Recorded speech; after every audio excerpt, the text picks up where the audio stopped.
नमस्कार, आप देख रहे हैं सी न्यूज भारत और मैं हूं आपके साथ आकांक्षा यादव। वक्त हो चुका है न्यूज आर का। रुक करेंगे इस वक्त की खास खबर की तरफ, जहां लखनऊ में समाजवादी पार्टी ज्वाइन करने के बाद बहेड़ी पहुंचा पूर्व विधानसभा प्रत्याशी नसीम का काफिला। बहेड़ी पहुंचे नसीम अहमद का जोरदार स्वागत हुआ, वहीं जमकर समाजवादी पार्टी जिंदाबाद के नारे लगाए गए। नसीम अहमद ने कहा कि 2022 विधानसभा चुनाव में अखिलेश यादव को मुख्यमंत्री बनाकर ही दम लेंगे। बरेली की बहेड़ी विधानसभा से पूर्व प्रत्याशी व वर्तमान चेयरमैन पति नसीम अहमद बीती 27 जुलाई को लखनऊ में सपा कार्यालय पर समाजवादी पार्टी प्रदेश अध्यक्ष नरेश उत्तम पटेल व राष्ट्रीय प्रवक्ता राजेंद्र प्रसाद चौधरी के हाथों समाजवादी ज्वाइन करने के बाद शुक्रवार शाम को बहेड़ी पहुंचे हैं।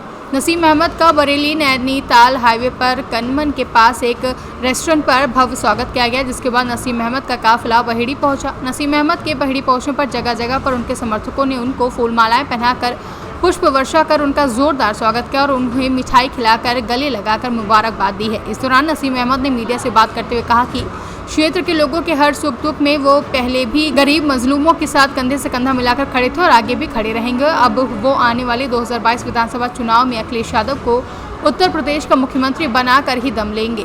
देखिए, ये जो समाजवादी पार्टी ज्वाइन करने के बाद लोगों की मोहब्बत थी और गरीब मजलूम जिनकी आवाज़ जो लग रहा था कि कोई नहीं उठा पाएगा, और जिस पार्टी को मैंने बसपा को छोड़ा वहाँ उनकी बात उठाने के लिए मुझे वहाँ प्लेटफॉर्म नहीं मिल रहा था।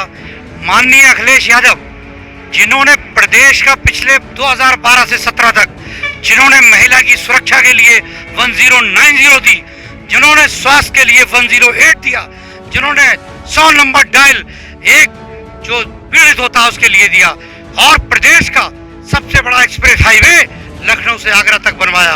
उसके अलावा उत्तर प्रदेश में जो गांव में लैपटॉप को लोग जानते नहीं थे, लैपटॉप जो देहात के बच्चों के अंदर और किसान के बच्चों के पास आया, उससे उनको सरकारी नौकरियों में फायदा मिला।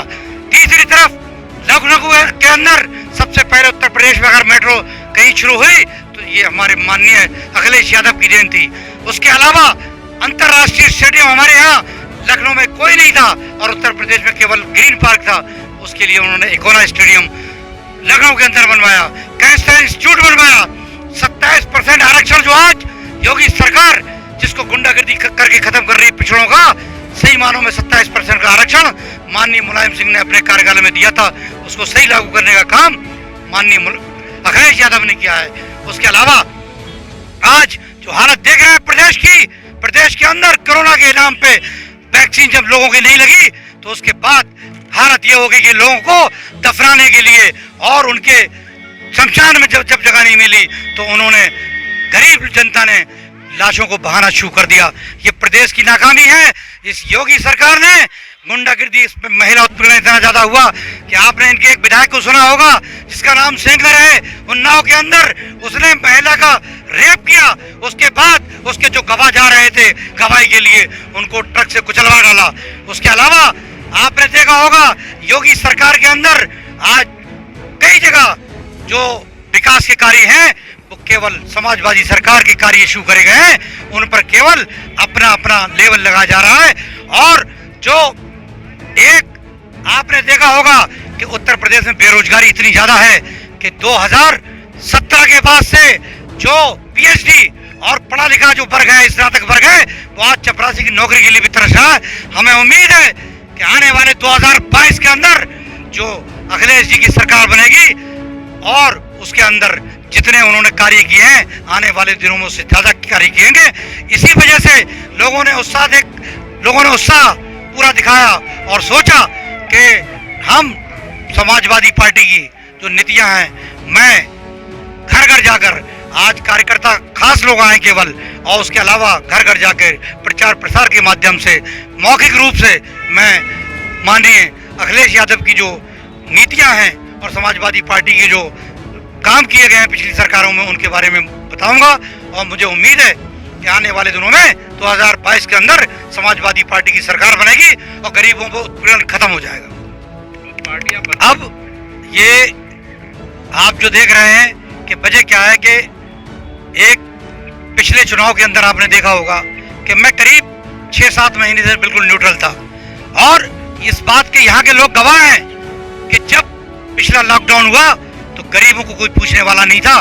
केवल वो लोग हैं नेता जो किसी पार्टी के भी हैं वो इलेक्शन के वक्त 1 साल पहले मेढक की तरह, प्रसादी मेढक की तरह निकल आते हैं। और एक वो है जो गरीबों का बच्चा, किसी का भाई, किसी का बेटा, जिसने पिछले 4-4.5 साल से जो थाने में गरीबों की आवाज, उन पे अगर मजलूमों को दबाया जाता है, सत्ता पक्ष उन पे जुल्म करती है, उनका लड़ाई लड़ने के लिए ये बच्चा हमेशा थाने में गरीबों के कंधे से कंधे मिला के लड़ता है। और लॉकडाउन के अंदर जो गरीबों की जो भी ऊपर वाले ने मुझसे मदद ली, मैं तो कहता हूँ ऊपर वाला कबूल करे, और जो मैंने करी है करता रहूंगा, ये उसी के दुआओं का नतीजा है, इन गरीबों की, मजलूमों की दुआओं का नतीजा है कि आज उनमें उत्साह है। वो जान रहे हैं कि आने वाले दिनों में ये अखिलेश यादव की, नसीम की जीत नहीं होगी, बल्कि बहेड़ी की जनता की, बहेड़ी के गरीब लोगों की, मजलूमों की जीत होगी।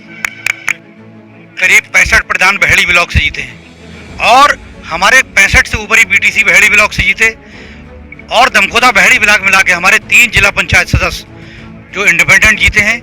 लेकिन इनके जीतने की वजह ये नहीं है, ये लगातार जनता की सेवा कर रहे थे, और जो काम इनके जब नहीं हो रहे थे तो ये नगर पालिका आते थे और बताते थे हमारा ट्रांसफार्मर खराब है, किसी का राशन कार्ड गरीब का नहीं बना है, किसी को थाने में बेजायज नाजायज सताया जा रहा है।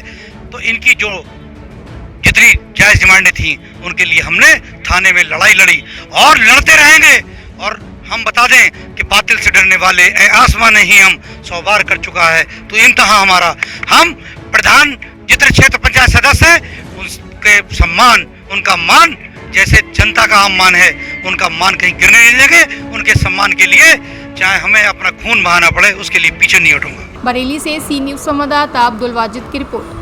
फिलहाल के लिए न्यूज़ आवर में बस इतना ही। देश और दुनिया की तमाम बड़ी खबरों के लिए देखते रहें सी न्यूज भारत।